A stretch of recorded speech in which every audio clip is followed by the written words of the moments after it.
Buckingham palace में उस रोज महारानी विक्टोरिया को किसी खास मेहमान के आने का इंतजार था और सामने ब्रश लेकर खड़ा था एक पेंटर जिसका नाम था फ्रांज जेवर विंटरहाल्टर। विंटरहाल्टर को उस रोज एक खास पेंटिंग बनाने के लिए बुलाया गया था।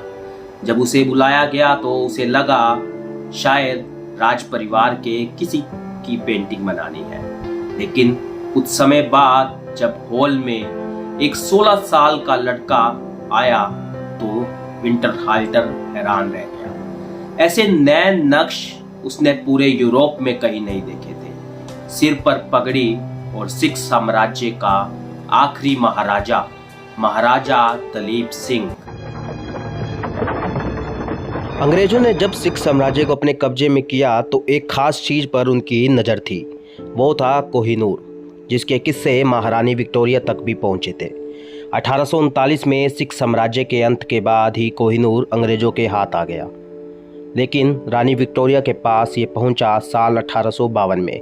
ये कहानी है सिख साम्राज्य के आखिरी महाराज दलीप सिंह की, जिन्हें छोटी उम्र में ही अपनी मां से अलग कर दिया गया।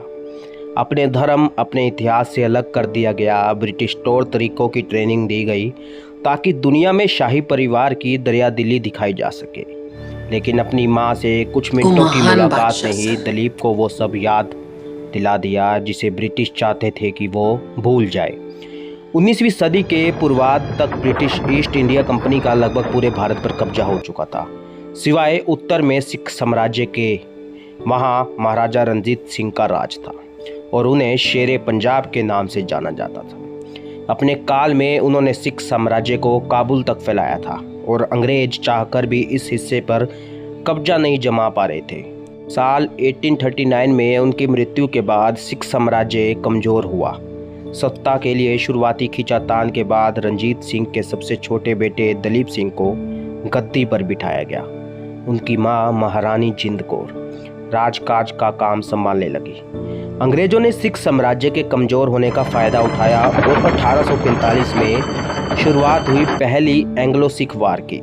इस जंग में हार के बाद जम्मू कश्मीर सहित सिख साम्राज्य का एक बड़ा हिस्सा अंग्रेजों के अधीन हो गया। साल 1848 में शेर सिंह और छतर सिंह के नेतृत्व में सिखों ने एक विद्रोह की कोशिश की।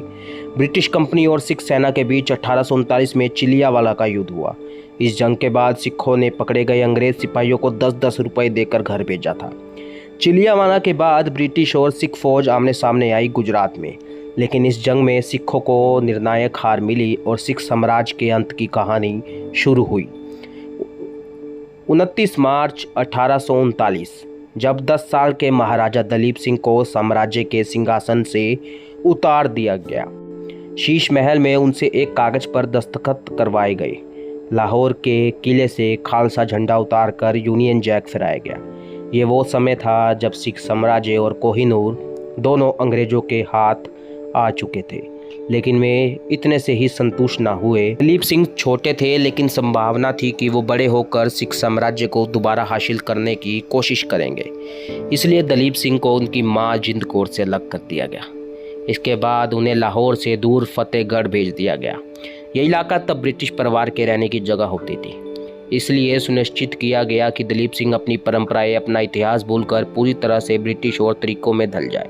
साल 1854 में दलीप सिंह को ब्रिटेन भेजा गया, महारानी विक्टोरिया के पास। वहां लोगों ने उन्हें नाम दिया द ब्लैक प्रिंस। जुलाई की उस शाम बकिंगम पैलेस में रानी विक्टोरिया अपने ड्राइंग रूम में बैठी हुई थी। रानी को उस रोज किसी खास मेहमान का इंतजार था। सामने ब्रश लेकर खड़ा था एक पेंटर, नाम था फ्रांज जेवर विंटरहाल्टर। विंटरहाल्टर को खास बेलिंगम की रानी के रेकमेंडेशन पर नौकरी पर रखा गया था। राजमहल की सभी आधिकारिक तस्वीरें विंटरहाल्टर ही बनाया करता था। उस रोज जब विंटरहाल्टर को बुलाया गया तो उसे लगा राज परिवार के किसी मेंबर की तस्वीर बनानी होगी। कुछ देर बाद जब एक 16 साल का लड़का ड्राइंग रूम में दाखिल हुआ तो विंटरहाल्टर को बड़ा अचरज हुआ। ऐसा नए नक्श पूरे यूरोप में उसने कभी नहीं देखे थे। सर पर पगड़ी धरे सिख साम्राज्य के आखिरी महाराज दलीप सिंह रानी विक्टोरिया से मुखातिब हुए। विक्टोरिया दिलीप की एक तस्वीर बनाना चाहती थी ताकि उसे अपने महल में लगा सके।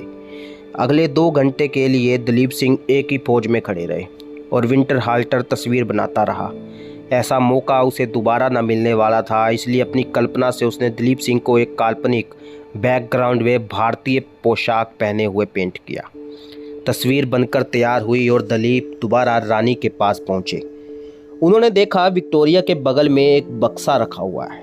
विक्टोरिया ने बक्सा खोला तो अंदर था कोहिनूर। विक्टोरिया को उम्मीद थी कि कोहिनूर देखकर दिलीप खुश होंगे, लेकिन खुश होने की बजाय दिलीप का चेहरा उतर गया।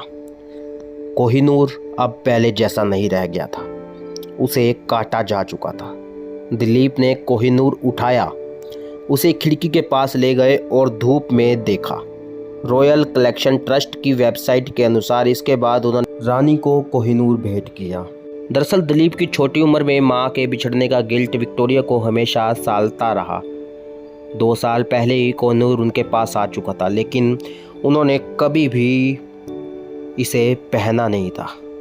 ये सोचकर कि दिलीप सिंह को देखकर दुख होगा कि उसके पिता का हीरा रानी ने पहन रखा है। उस रोज़ जब दिलीप सिंह ने खुद कोहिनूर तोहफे में दिया तो विक्टोरिया ने सार्वजनिक तौर पर कोहिनूर पहनना शुरू किया और अंतिम दिनों तक उसे पहने रखा।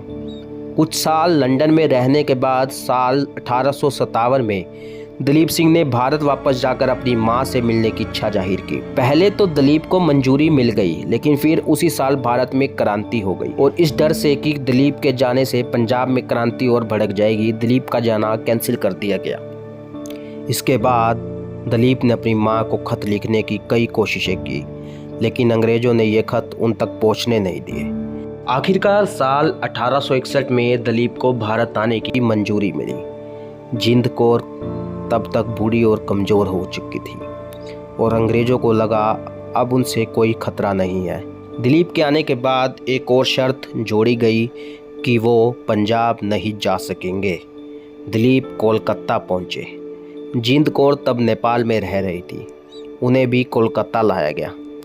कोलकाता के बंदरगाह पर कई साल बाद माँ बेटे की मुलाकात हुई। जिंद कौर ने जब देखा कि उनका बेटा एकदम अंग्रेज बन गया है तो उन्हें बड़ा दुख हुआ। इसी वक्त पर चीन में ओपियम वार चल रही थी, जिसमें भाग लेकर कुछ सिख फौजी भारत लौट रहे थे। दिलीप और जिंद कौर जब स्टेशन पर मिले तो वहां मौजूद इन फौजियों ने जोर से नारा लगाया, जो बोले सो निहाल, सत श्री अकाल।